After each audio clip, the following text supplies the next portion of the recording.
Boa tarde, alunos! Tudo bem com vocês? Vamos hoje com revisão de ciências, vamos retomar um pouquinho do capítulo 3, para a gente poder dar sequência então ao capítulo 4 e vocês terem uma maior compreensão dos assuntos que trazem as atividades de ciências. Ambientes do Brasil e do mundo, quais são os biomas que existem no mundo todo, quais são os biomas existentes no nosso país, quais são as características que favorecem a permanência desses espaços, né, com a fauna, com a flora, e o que o nosso planeta contribui para que existam essas diferentes formas de vegetação. Então, os ambientes que existem de diferentes no nosso planeta é por conta dele ser arredondado, né?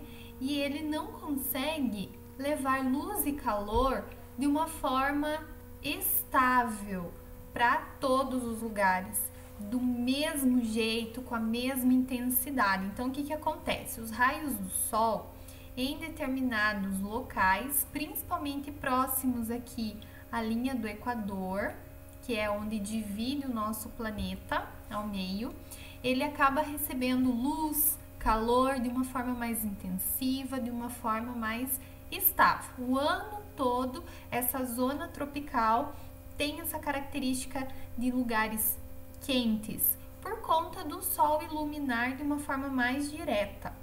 As regiões abaixo, e aqui acima da linha do Equador, são as zonas temperadas, onde o clima do frio no inverno prevalece, o clima do verão na estação do calor acaba acontecendo de uma maneira bem equilibrada, e as estações elas conseguem ter essa característica bem visível onde essa zona temperada está, porque é um lugar em que ou vai ter pouca luz e calor em determinado período, principalmente os de frio, ou vai ter um pouco mais de luz e calor, que são os períodos do verão, tá?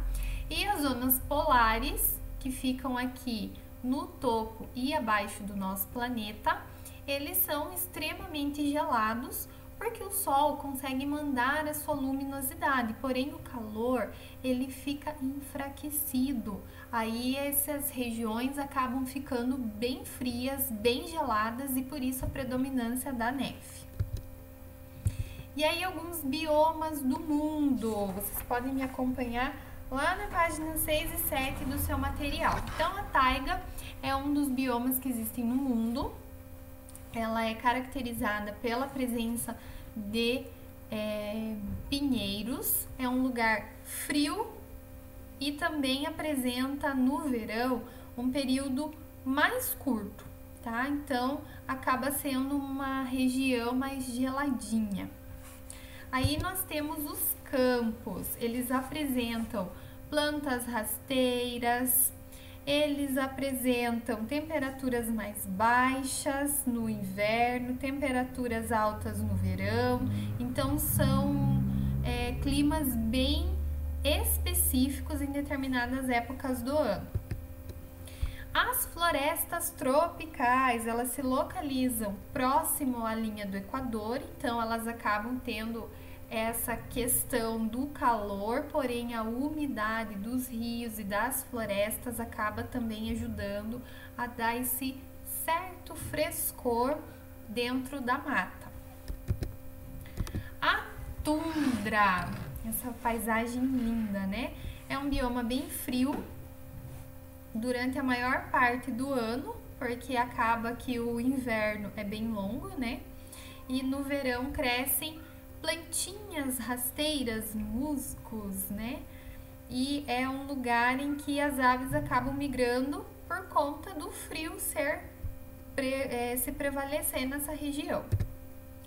O deserto apresenta temperaturas muito altas durante o dia, temperaturas muito baixas durante a noite. Não apresenta muita vegetação, são poucas as plantas que conseguem sobreviver nessa região árida, seca, né?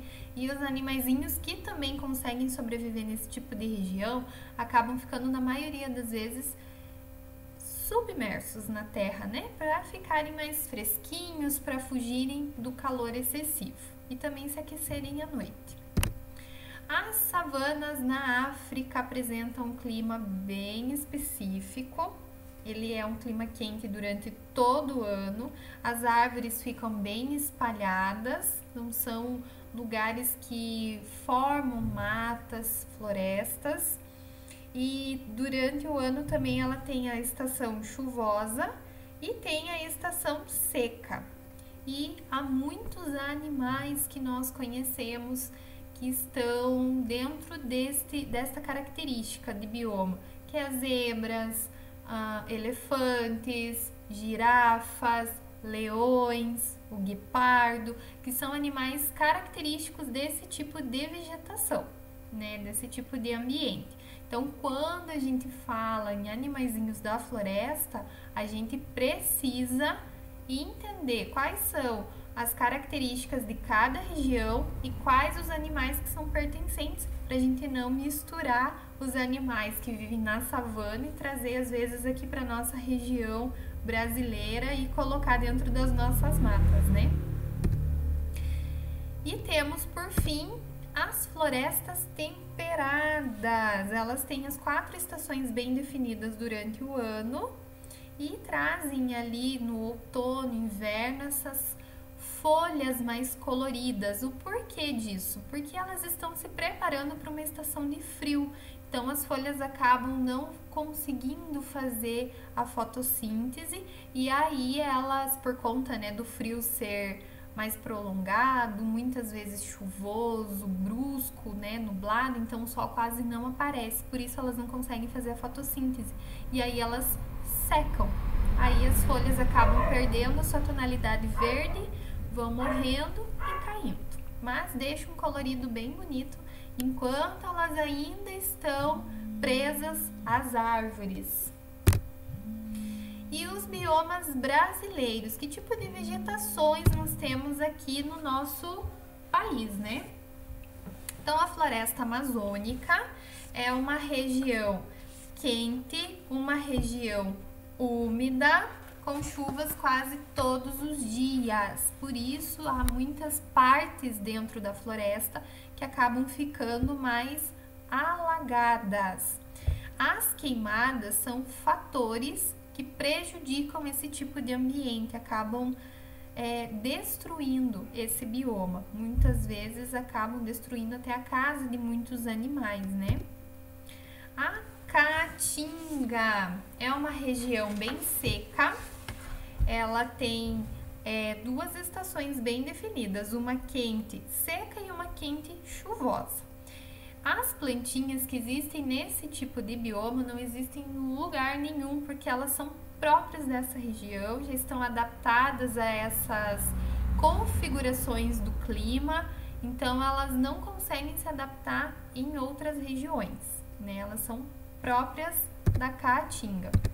A Mata Atlântica, diferente da floresta amazônica, ela fica próxima à região litorânea, próxima às praias, então ela também acaba sendo um lugar quente e úmido, né? E que chove quase todos os dias. Uma das ameaças é a degradação, ou seja, retirada de árvores, muitas vezes apreensão de animais para eles poderem vender, né, o que configura crime. Então, essa região também acaba sofrendo muitas ameaças e, em alguns casos, alguns animais acabam desaparecendo porque vão sendo, então, retirados da sua região, da sua moradia, do seu habitat e vendidos para fazer uso da pele, uso das penas, muitas vezes das aves, né? Então, ela acaba sofrendo bastante a degradação do ó. O cerrado, nós temos então 2 momentos do cerrado em 2 lugares específicos, né? Perto dos rios, então é um clima quente, pode ter o clima quente, que é a época chuvosa do verão, e ter a outra seca no inverno. Então aqui é quando, próximo aos rios, as árvores acabam ficando mais próximas, então forma-se uma certa mata ao redor. Já mais longe dos rios, aí as árvores são mais baixas, plantas rasteiras, o clima já é mais seco. O Pantanal também apresenta dois momentos: o momento das cheias, que é o que vocês estão verificando aqui, e o período da seca, que é quando a água diminui, formam-se então aqui, pelo que a gente vê, alguns laguinhos, lagoas, a terra fica fertilizada por conta, né, desse alagamento, e aí os animais na época das cheias migram para lugares mais altos e na época da seca precisam buscar esses lagos e rios abundantes para poderem matar a sua sede. E por último nós temos o Pampa. Em alguns momentos ele vai formar ali uma pequena porção de árvores, né? Tem plantas rasteiras, a temperatura é sempre baixa e uma das formas de ameaça é porque as pessoas acabam utilizando muito espaço para a produção agrícola e a produção de pecuária, criação de animais. Então acaba muitas vezes machucando o solo e ali ele já começa a ficar mais deserto, ele já não começa a ter tanta fertilidade e vai desaparecendo. E aí vamos falar sobre o capítulo 4, vamos falar sobre o que é o assunto da nossa futura avaliação, né? O Sol e o Dia, lá na página 21 do seu material. Então, o Sol, muito tempo, foi interpretado como o astro que se movimentava no céu. Então, por conta de nós verificarmos as posições diferentes do Sol durante o dia, as pessoas acreditavam que era o Sol quem ficava se modificando, se deslocando no céu. E após muitos estudos científicos, foi comprovado que não, o Sol é estático, ele não se move, ele fica paradinho lá no lugarzinho dele, e quem se move é a Terra, ela fica girando, girando, girando, e aí acaba então fazendo com que o Sol pareça se movimentar no céu, né? Então ele sempre nasce do lado leste, ele vai ao meio-dia estar bem no centro do céu, então a gente já entende que nós chegamos na metade do nosso dia, e ele se põe no lado oeste, que é quando a Terra já rodou o seu dia e está se preparando para a noite, para que em outros lugares do planeta o dia possa acontecer também. Então aqui nós temos um movimento que a Terra faz de girar, não tão rapidamente assim, né? Para que possamos ter o dia e a noite bem definidos. O movimento que a Terra faz de girar nela mesma, que é isso que vocês conseguem ver aí no vídeo, é chamado de rotação. Então, durante o dia, ela gira, a gente não consegue perceber esse movimento, né? Diferente de nós estarmos dentro do carro, nós sentimos o movimento do carro, nós percebemos que há algo se locomovendo. A Terra não, ela tem um eixo que permite a sua rotação, porém ela não vai ter nenhuma movimentação brusca para eu entender, poxa vida, agora a Terra tá girando, ai meu Deus, agora vai começar o dia, agora vai começar a noite. Então, ela é mais delicada, ela é mais sutil na sua rotação. Então, quando a gente verifica que ela fez a sua volta completa, é quando chegamos no período da noite, que aí a gente já passou pelas 24 horas. Quando a Terra faz toda a sua volta, nós passamos pelo período de 24 horas, o que dá um dia, né? E aí, lá na página 23, nós temos a translação, que é um movimento que a Terra faz ao redor do Sol. Então, ao mesmo tempo que ela gira em torno dela mesma, ela vai girando em torno dela mesma e em torno do Sol durante um ano. sim, a Terra faz esse movimento para que nós possamos ter os 365 dias a cada ano, e a cada 4 anos nós acumulamos 6 horas, né? Então nós temos um dia a mais. E aí a Terra, com esse tipo de movimentação, ela traz para nós as estações. Então ela demora 6 meses para ela girar uma parte do Sol, aí nós entramos numa estação. Aí ela demora mais 3 meses, eu falei 6, né? Mas são 3. E aí ela vai marcando esse período de mudança de estação para que nós possamos também ter as diferenças de ano, diferenças de climas, para que a gente também tenha essa preparação durante o ano. Muitas pessoas, antes dos calendários, elas se orientavam dessa forma para fazer sua plantação, para fazer a colheita, o preparo das chuvas. Então elas acabavam observando o Sol, a posição dele, para poderem então se programar para fazer os seus trabalhos, né? Nós agora temos o calendário, temos datas precisas, temos uma ciência mais evoluída, então nós conseguimos identificar os períodos de chuva, os períodos de seca, muito mais rápido do que as pessoas antigamente. Então não precisamos ficar o tempo todo abrindo a cortina da nossa casa, olhando, nossa, hoje o sol nasceu em tal lugar. Então significa que vamos passar por um período de seca. Agora o sol está em outra posição, vai começar a chover, então eu já posso começar a preparar a terra para receber a água e aí eu vou começar o meu plantio, né? Vamos entrar na estação do calor, vamos entrar na estação do frio. Nós já estamos mais evoluídos, então conseguimos ter essas informações de maneira mais rápida e mais precisa. Então aqui eu trouxe para vocês a movimentação da Terra em torno do Sol e quais os tipos de estações que nós acabamos entrando, né? Aqui em 22 de dezembro nós entramos então no período do verão. Lá na parte norte eles entram no período do inverno. Então não é porque esta região toda está de frente para o Sol que ela vai estar estável, sempre com o mesmo tipo de clima, tá? Aí ela vai rodando e aí ela se modifica, né? Aqui eles vão estar no outono, que é a parte de trás do nosso planeta, né? Daí em março nós vamos entrar na primavera. Aqui os dois acabam entrando na parte do norte também. Depois nós vamos para junho.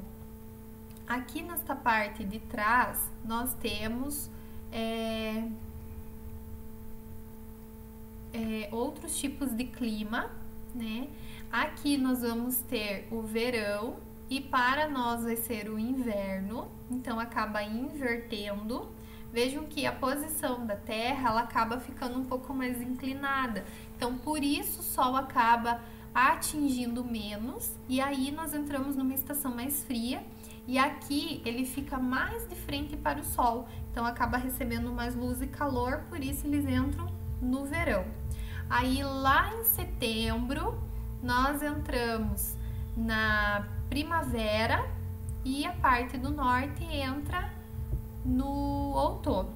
Então a posição que a Terra vai se movimentando ao redor do Sol vai fazendo com que ela tenha um pouco mais de luz e calor ou um pouco menos. E aí isso vai definir as estações, tá? Então aqui está o movimento que a Terra faz ao redor do Sol, claro, de uma maneira super devagar, né? Para que a gente tenha bem certinho todos os dias do ano, os meses, para que a gente tenha as estações bem definidas, mas particularmente o planeta Terra faz este movimento de translação, movimento de rodar, de girar em torno do Sol. E aí nós vamos falar sobre a Lua. Eu acho que eu estou com um vizinho muito animado, gente. Eu não sei se vocês conseguem identificar aí no no vídeo de vocês.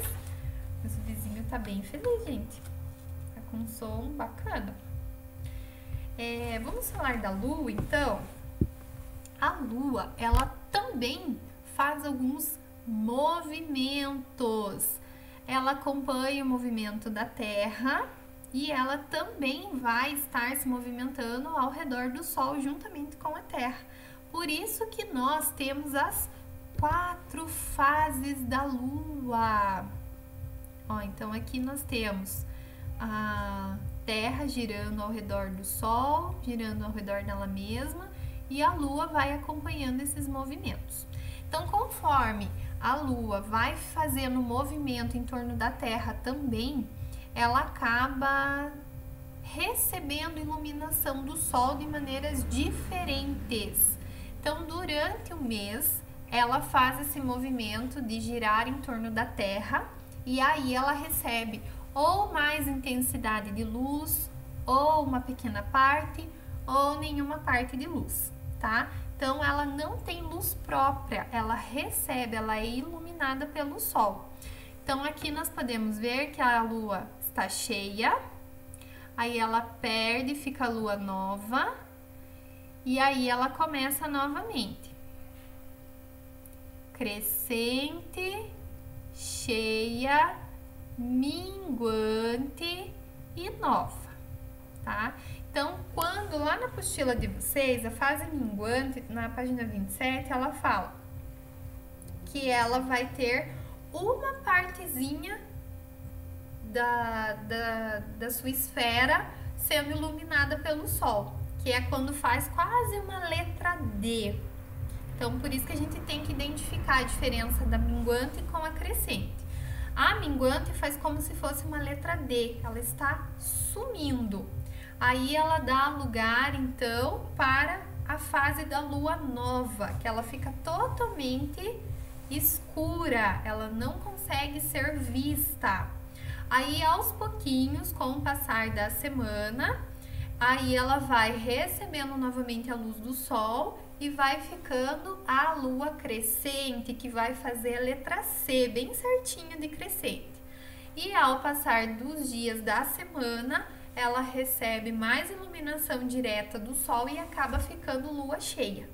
Por isso, então, essas 4 fases são tão importantes para marcarem o mês, porque a cada semana nós temos uma fase nova da Lua, o que vai gerar o mês todo, e as pessoas ainda hoje se colocam muito a observar as posições da Lua, as fases da Lua, para marcar de repente um corte de cabelo. Ai, diz que é muito bom fazer o corte na crescente, vai ajudar o cabelo a crescer mais.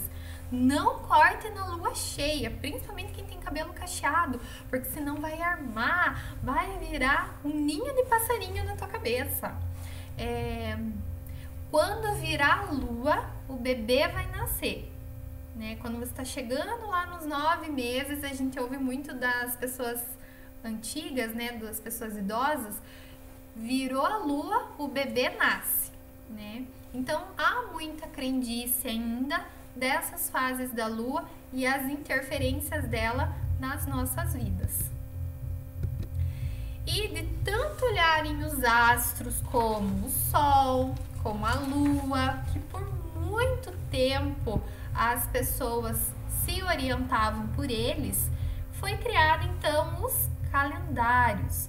E aí, o primeiro calendário é os egípcios, né? Eles acabavam colocando dentro das suas anotações para fazer o calendário o período das cheias, o período da colheita, o período do plantio, o período da seca, tudo que envolvia o clima da região, para que eles pudessem se orientar para os próximos anos, para os próximos acontecimentos e para os próximos calendários.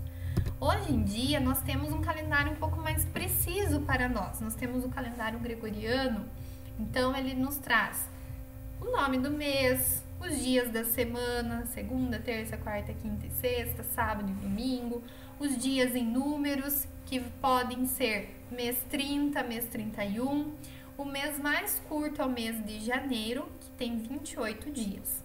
Porém, a nossa Terra bonitinha, ela faz então a sua rotação de um dia inteiro mais 6 horas. E a cada 4 anos, essas 6 horas se acumulam e formam um dia a mais. Então, lá no mês de fevereiro, nós contabilizamos o ano bissexto, nós temos 29 dias, por conta desses giros de horinhas a mais que acabam fazendo com que a Terra tenha um dia a mais a cada 4 anos, tá? E aí, as pessoas, além do Sol e da Lua, elas também precisavam se localizar pelas estrelas, porque eles navegavam, eles desbravavam o mundo, queriam novos territórios, e aí eles precisavam ter um norte, saber que direção eles iriam tomar. Por conta disso, eles olhavam o céu, olhavam as estrelas. Cada lugar tem uma constelação em específico. Aqui no Brasil, nós utilizamos o Cruzeiro do Sul, porque realmente ele forma uma cruz. Aqui, quando nós, por exemplo, formos nos localizar por esta constelação, nós precisamos identificar no céu 4 estrelas que formam esses pontinhos aqui, ó. E aí, eu vou verificar onde eu tenho a estrela com maior distância da outra. Vou continuar a seguir mais ou menos umas 4 vezes o tamanho da minha estrela. E aí, depois eu vou fixar um ponto e vou baixar a minha linha e eu vou ter a região sul.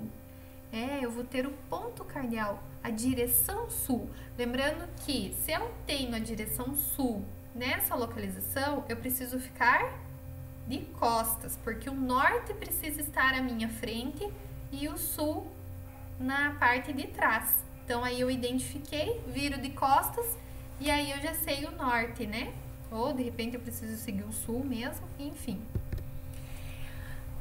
A característica do Cruzeiro do Sul é que, dependendo da época do ano, ela não vai estar na mesma posição. Então, tem vezes que ela vai estar mais para oeste, mais para leste, mais para a parte central do céu. Então, eu preciso observar com muita atenção para eu poder me localizar de uma maneira mais correta e identificar onde vai ficar a direção que eu estou buscando. E aí nós temos 4 posições de direção. Temos o norte, o sul, o leste e o oeste. Então, se eu estou precisando me localizar durante o dia, eu preciso identificar qual é o lado que o sol está nascendo, que é o lado leste. Então, eu vou colocar o meu braço direito para leste, meu braço esquerdo para oeste. Aí o norte sempre fica à minha frente e o sul sempre fica às minhas costas. Tá? Igualzinho essa imagem aqui que nós estamos vendo. Posso me localizar à noite pelas estrelas, no caso usando a constelação do Cruzeiro do Sul. Muito antigamente, as pessoas que se utilizavam da sombra pela posição do Sol criaram então o relógio de Sol, porque elas verificavam que dependendo do movimento que a Terra faz, né, no caso da posição que o Sol se encontrava, era um determinado período do dia. Aí eles sabiam se ainda estava no comecinho, que era o período da manhã, quando estava o meio, já chegamos na metade do nosso dia, quando estava mais no finalzinho do dia, que é quando o Sol está se pondo. Então, a partir dessa observação, o relógio de Sol foi criado. E aí as pessoas puderam, então, marcar o tempo dessa forma, lembrando que à noite eles não tinham como fazer essa marcação, não existe iluminação, né, nesse período, então eles não contabilizavam risquinhos de horas para o período da noite, e aí começavam a contabilizar apenas durante o dia, né. O Sol também, gente, lá, deixa eu olhar aqui na minha apostila, lá na página 26, ele fala que nem sempre ele vai estar nascendo no lado leste, tá?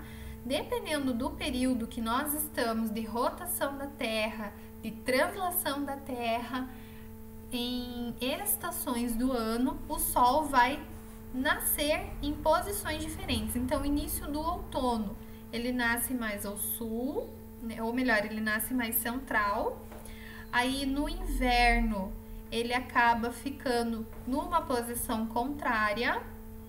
Aí no início da primavera, novamente ele nasce no centro. E aí, lá no início do verão, ele nasce no lado leste. Então, muitas vezes a gente precisa prestar atenção onde que o sol está nascendo para eu poder me localizar de forma correta, tá? Mas como nós somos seres evoluídos, não precisamos ficar observando tantos astros. Foi então criado a bússola, um instrumento que os chineses inventaram que nos ajuda a identificar a direção de uma forma mais precisa. Então, a bússola tem lá uma agulha que juntamente com o eixo central da Terra, eles acabam tendo como se fosse um imã magnético, e aí por isso nós conseguimos identificar os pontos cardeais. Não é uma maquininha feita aleatória, de qualquer jeito, ela foi muito planejada, muito estudada, para que ela pudesse ser um instrumento preciso. Juntamente com a bússola, um instrumento muito utilizado, foi-se então agora para nós, pessoas bem tecnológicas, né, de uma geração que precisa de tudo muito rápido, foi criado então o GPS. Eu posso instalar no meu celular, posso instalar às vezes na minha central de mídia do carro, enfim, posso ter esse instrumento facilitando a minha rota, facilitando a minha chegada no meu destino. Então, hoje em dia é um dos instrumentos mais utilizados, né? De repente eu sou uma pessoa que trabalha com Uber, preciso ir buscar um cliente, preciso levá-lo a uma direção. Então, o GPS acaba auxiliando bastante na melhor rota, né, desvio de algum acidente e aí chegar no destino correto.